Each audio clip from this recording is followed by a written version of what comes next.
अहम खबर है, विधानसभा के बाद अब टीएमसी संसदीय दल में बड़ी टूट के संकेत मिल रहे हैं। सूत्रों के हवाले से खबर है कि लोकसभा के 20 सांसदों के बारे में खबर ही आ रही है कि वो बागी हो गए। सूत्रों से खबर है कि बागियों की लिस्ट में सायोनी घोष भी शामिल हैं। सायोनी घोष का नाम हर किसी को चौंका रहा है। सायोनी घोष के बारे में अपडेट यह है कि वो दिल्ली से कोलकाता चली गई हैं। सायोनी घोष और राज्यसभा से इस्तीफा देने वाली सांसद सुष्मिता देव एक साथ ही दिल्ली से कोलकाता गई हैं। कल ही सुष्मिता देव ने राज्यसभा सांसद के पद से इस्तीफा दिया था और उसके ठीक बाद वो आसाम की सीएम हिमंता बिस्वा शर्मा के साथ मीटिंग करती नजर आई थी। दिल्ली एयरपोर्ट पर मास्क में दिखी हैं सायोनी घोष, उनकी तस्वीरें आपको दिखा रहे हैं और कहा यही जा रहा है कल से लगातार सोर्सेस के हवाले से खबरें यही हैं कि बागी गुट में सायोनी घोष भी शामिल हैं। हालांकि अभी तक उनकी तरफ से डायरेक्टली कोई बयान नहीं आया है। कुमार कुंदन हमारे सहयोगी और आनंद प्रकाश पांडे इस वक्त हमारे साथ जुड़ चुके हैं। आनंद, एक के बाद एक ममता बनर्जी को झटका। ममता बनर्जी ने कभी इस बात की कल्पना नहीं की होगी कि जिस पार्टी को उन्होंने बनाया, अपने हाथों से सींचा, उसमें एक एक करके इस तरह से उनके नेता, विधायक, सांसद छिटकते नजर आएंगे, ऐसी भी नौबत आएगी। लेकिन आज वो नौबत है। ये जो 3 सांसदों का इस्तीफा हुआ है राज्यसभा के, टीएमसी के, इसके पीछे स्ट्रैटेजी क्या है? देखिए, इसके पीछे स्ट्रेटजी यही है कि राज्यसभा में बीजेपी को अपने नंबर्स बढ़ाने हैं। जिन सांसदों ने 3 सांसदों ने इस्तीफा दिया है, सुष्मिता देव, आज बारिक ने इस्तीफा दिया और सुखेंदु शेखर रॉय ने इस्तीफा दिया, इनको दोबारा बीजेपी राज्यसभा में लेकर आएगी और जो इनके जो बचे हुए टर्म है उस पर बाइपोल होगा। और जाहिर तौर पे अभी फिलहाल पश्चिम बंगाल में बीजेपी की मेजोरिटी है, तो ऐसे में ये तीनों चुन के दोबारा राज्यसभा में आ जाएंगे। बीजेपी की जो टैली बढ़ेगी।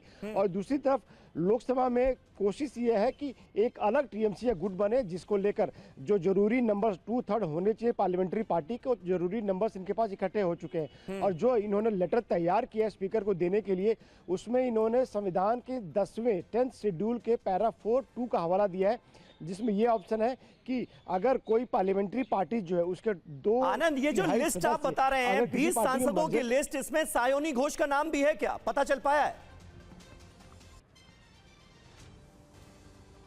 जी बिल्कुल, सायोनी घोष का नाम भी है और सायोनी घोष ने बाकायदा साइन किया हुआ है। मैंने वो जो लेटर उन्होंने दिया है साइन करके, वो मैंने खुद वो लेटर देखा। उसके साथ साथ मैं आपको बता दूं कि बाकी जो तमाम सांसदों ने सिग्नेचर किया है वो खुद मैंने आंखों से कल देखा है।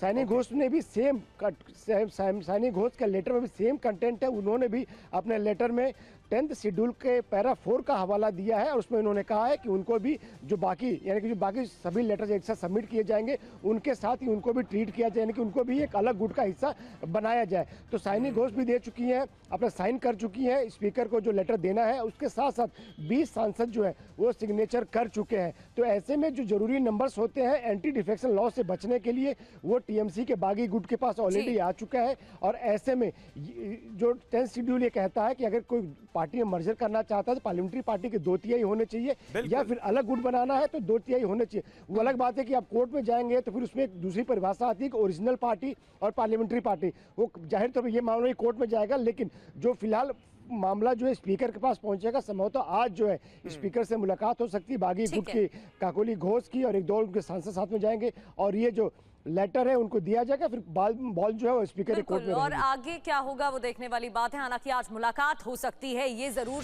सूत्रों के हवाले से खबरें मिल रही हैं। एक और टीएमसी सांसद का राज्यसभा से इस्तीफा आए के बाद एक झटके टीएमसी सांसद प्रकाश बराइक ने इस्तीफा दिया है। राज्यसभा से इस्तीफे के बाद TV9 से प्रकाश सिंह ने कहा, लोगों के मैंडेट को देखते हुए इस्तीफा दिया है। टीएमसी के खिलाफ बंगाल का मैंडेट, इस्तीफा देना मेरा निजी फैसला है।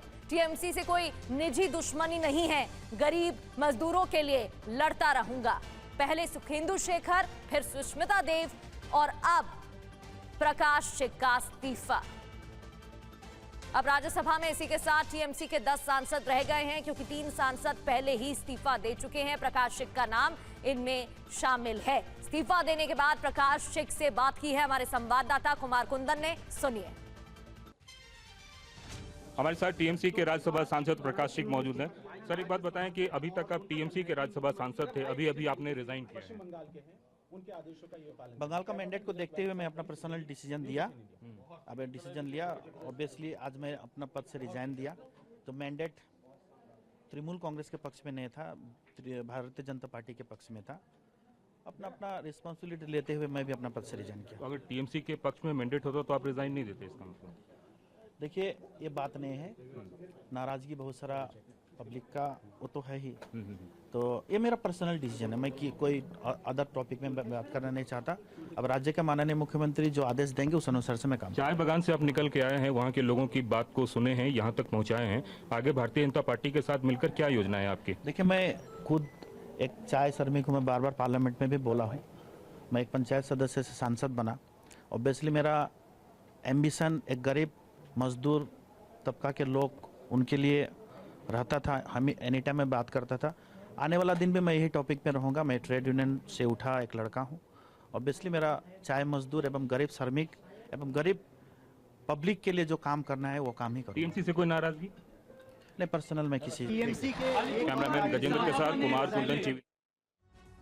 कुमार कुंदन हमारे साथ बने भी हुए हैं। कुमार कुंदन, आप बात कर रहे थे प्रकाश की तरफ से, तो कहा गया कि ये मेरा निजी डिसीजन है और कोई नाराजगी टीएमसी से नहीं है, ये मेरा निजी फैसला है। लेकिन इसी के साथ 3 हफ्तों में ये तीसरा इस्तीफा है जो आ चुका है और राज्यसभा में अब सांसदों की संख्या 10 हो गई है। एक के बाद एक झटके मिल रहे हैं। निश्चित रूप से, और ये एक बड़ा झटका है क्योंकि प्रकाश सिंह जिस समुदाय से आते हैं वो आदिवासी समुदाय है और अलीपुर द्वार के इलाके से आते हैं और चाय बागान से निकले हुए हैं। तो अपने समुदाय के ये पहले ऐसे नेता थे जिन्हें राज्यसभा में 2023 में भेजा गया था। तो उस लिहाज से प्रगति अगर देखिए तो कास्ट कॉम्बिनेशन के हिसाब से टीएमसी के लिए एक बड़ा झटका है और भारतीय जनता पार्टी के लिए एक बड़ा कैच। तो निश्चित रूप से एक तरफ से राज्यसभा में जहां उनके सांसदों की संख्या बढ़ेगी भारतीय जनता पार्टी की, दूसरी तरफ जमीन पर एक विशेष समुदाय खास करके आदिवासी समुदाय के लोगों की भी एक तरह से कह सकते हैं कि भारतीय जनता पार्टी में और ज्यादा पैठ बढ़ेगी। और जिस इलाके से ये आते हैं, सिलीगुड़ी और का जो इलाका है, इस इलाके में पहले से ही इस बार भारतीय जनता पार्टी ने बढ़िया परफॉर्म किया है। लेकिन राज्यसभा में उनका आना और राज्यसभा के मेंबर के तौर पर चुना जाना, ये भारतीय जनता पार्टी के लिए अंकगणित के हिसाब से ज्यादा फायदेमंद होगा। लेकिन कहानी यहीं खत्म नहीं हो रही है। प्रगति जो हमें जानकारी मिल रही है उसके हिसाब से इस्तीफों का दौर अभी अगले 2-3 दिनों में और होने वाला है और 2 से 3 राज्यसभा के ऐसे सांसद हैं जो लाइन में क्यू में हैं और समय के साथ वो भी इस्तीफा देंगे। प्रगति। बिल्कुल कुमार कुंदन, और एक हफ्ते में ये तीसरा झटका मिल चुका है। राज्यसभा की बात करें, लोकसभा से भी ऐसी खबरें लगातार सामने आ रही हैं। कुल मिलाकर आफ्टर शॉक ज्यादा खतरनाक देखने को मिल रहा है। बहुत बहुत शुक्रिया आनंद प्रकाश पांडे और कुमार कुंदन, आप दोनों का हमारे साथ इस बातचीत में जुड़ने के लिए। नजर बनाकर रखिए क्योंकि बहुत तेजी से डेवलपमेंट्स होते हुए नजर आ रहे हैं और निश्चित तौर पर ममता बनर्जी जिन्होंने 15 साल तक पश्चिम बंगाल की सत्ता चलाई, आज उनके सामने सबसे बड़ी चुनौती मुंह पाए खड़ी। टीएमसी के बागियों से जुड़ी एक और खबर है। काकोली घोष ने स्पीकर को लिखी चिट्ठी में कहा है कि पार्टी अपने संविधान के मुताबिक नहीं चल रही थी। कई फैसले पार्टी संविधान के खिलाफ लिए गए। काकोली घोष ने कहा है कि असली पार्टी होने का दावा किया जाएगा। मांग की गई है कि अलग गुट को ही असली पार्टी, असली टीएमसी होने की मान्यता दी जाए।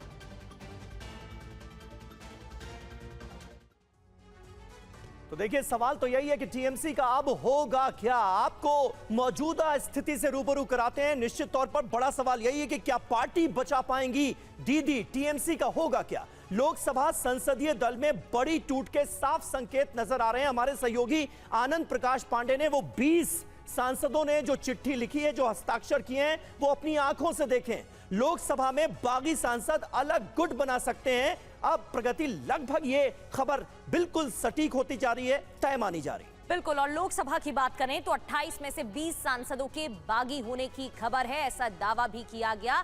दल बदल कानून से बचने के लिए 19 सांसद जरूरी हैं और उससे एक आंकड़ा ज्यादा ही है यहाँ पर। जी हां, राज्यसभा से भी 3 सांसद अब तक इस्तीफा दे चुके हैं और माना यह जा रहा है, इस बात के संकेत मिल रहे हैं। सोर्सेज ऐसा कह रहे हैं कि अभी यहां पर भी इस लिस्ट में कई और नाम जुड़ सकते हैं। मतलब राज्यसभा से भी और कई टीएमसी सांसदों का इस्तीफा हो सकता है। विधानसभा में बागी गुट को ऑलरेडी मान्यता मिल चुकी है, लिहाजा जो सांसद हैं, जो बागी सांसद हैं, उनके हौसले बुलंद नजर आ रहे हैं। टीएमसी की लोकसभा सांसद प्रतिमा मंडल की सफाई भी सामने आई है, क्योंकि उनको लेकर भी खबरें आ रही थी। उन्होंने क्या कहा?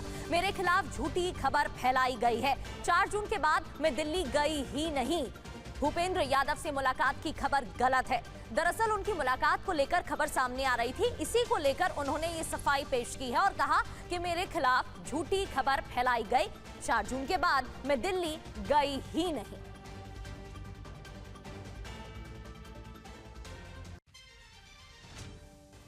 एकदम झूठा खबर है जो लोग फैल रहा है। मेरा क्षेत्र का लोगों का मन में एक झूठा खबर जो जा रहा है, उसके मन में ये भी लग रहा है हम प्रतिमा मंडल को घासीडुपुरे जोड़ाफुले प्रतीक में निर्वाचित किया है, आशीष दिया, वो क्यों जाएगा? तो मैं आपके माध्यम से ये बोलना चाहती हूँ, मैं कलकत्ता में ही हूँ। 4 तारीख मेरा एस्टीमेट कमेटी का मीटिंग था 11 बजे। मैं 4:20 का फ्लाइट पकड़ के कलकत्ता चली आई हूँ और उस 4 तारीख के बाद मैंने दिल्ली गई भी नहीं। तो प्रतिमा मंडल को आपने सुना, हो सकता है वो सही कह रही हो, लेकिन जो मौजूदा परिस्थितियां नजर आ रही हैं उसमें नेताओं की बातों पर कोई भरोसा नहीं कर सकता। सायोनी घोष का नाम जब सामने आ गया तो फिर बचा कौन, ये भी सवाल है। सायोनी घोष वो नेता थी जो 2029 में ममता बनर्जी को पीएम बनाने की बात करती थी, और राघव चड्ढा के बीजेपी छोड़ने पर उन्होंने जो कुछ कहा वो तो मैं यहां पर आपको बता भी नहीं सकता। मीनाक्षी नटराजन को सुप्रीम कोर्ट से जो राहत नहीं मिली है उसका जिक्र करते हैं। नामांकन विवाद में कल होगी सुप्रीम कोर्ट में सुनवाई, यानी आज इस पर सुप्रीम कोर्ट में सुनवाई नहीं होने जा रही। नामांकन रद्द होने पर सुप्रीम कोर्ट गई थी मीनाक्षी। याचिका पर अंतरिम आदेश देने से सुप्रीम कोर्ट ने फिलहाल इनकार कर दिया है। नामांकन वापसी की आज आखिरी तारीख है, लिहाजा सुप्रीम कोर्ट में आज की सुनवाई से बड़ी उम्मीदें थी पूरी कांग्रेस पार्टी को, लेकिन आज सुनवाई होने ही नहीं जा रही।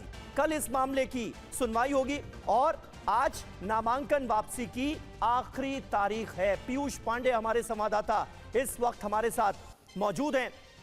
पीयूष, ये तो पेच फंस गया बुरी तरह से कांग्रेस पार्टी के लिए। आज की ये खबर तो बड़े झटके के तौर पर नजर आ रही है मुझे, कैसे देखते हैं आप? बिल्कुल समीर, ये बहुत ही बड़ा झटका है मीनाक्षी के लिए और कांग्रेस पार्टी के लिए, क्योंकि सुप्रीम कोर्ट ने इस मामले में जब मेंशनिंग की गई अभिषेक मनु सिंघवी की तरफ से और पूरा ब्यौरा बताया गया कि आखिर कैसे रिटर्निंग ऑफिसर की तरफ से अचानक उनका जो नामांकन था वो रद्द कर दिया गया, तब कोर्ट ने पहल यही कहा कि ये याचिका स्वीकार योग्य नहीं है, क्योंकि सन 2000 में अशोक कुमार नाम के एक फैसले में सुप्रीम कोर्ट ने ये स्पष्ट किया था कि जब चुनावी प्रक्रिया शुरू हो जाएगी तो ऐसी स्थिति में न्यायिक हस्तक्षेप बहुत ही कम स्तर पर किया जाएगा या फिर ना के बराबर किया जाएगा। तब अभिषेक मनु सिंघवी ने भी ये कहा कि ये अपवादित मामला है और यहाँ पर ये देखने वाली बात है कि रिप्रेजेंटेशन ऑफ पीपल एक्ट की सेक्शन 33 के तहत जो संज्ञेय अपराध है उसी पर सूचना देना अनिवार्य होता है। हालांकि कोर्ट ने इस मामले पर फिलहाल कोई भी आदेश जारी करने से इनकार करते हुए इस मामले की सुनवाई को कल तक के लिए स्थगित कर दिया और ये कहा कि इस मामले पर सूचीबद्ध तरीके से सुप्रीम कोर्ट सुनवाई करेगा। चूंकि उन्होंने मेंशनिंग की थी तो इसलिए सुप्रीम कोर्ट ने इस मामले की सुनवाई कल तय की है। अब देखना यह है कि सुप्रीम कोर्ट इस मामले पर कल किस तरह का रुख अख्तियार करता है। हालांकि आज नामांकन की अंतिम तारीख है और सुप्रीम कोर्ट आज की सुनवाई में पहले ही ये स्पष्ट कर चुका है कि अशोक कुमार मामले में जो फैसला दिया गया है उसमें कानूनी स्थिति स्पष्ट है। तो ऐसी स्थिति में ये संकेत सामने आता है कि सुप्रीम कोर्ट इस मामले में कोई भी बड़ा आदेश जारी करने वाला नहीं है। जी समीर, बहुत शुक्रिया आपका पीयूष इस जानकारी के लिए, इस अपडेट के लिए। टीएमसी सांसद अभिषेक बनर्जी को कलकत्ता हाईकोर्ट का आदेश। अभिषेक बनर्जी को आज सीआईडी के सामने पेश होने का आदेश। फर्जी हस्ताक्षर मामले में सीआईडी के सामने पेश होने का आदेश दिया गया है। 2 हफ्ते बाद मामले की सुनवाई होनी है, तब तक सख्त कार्रवाई पर रोक लगाई गई।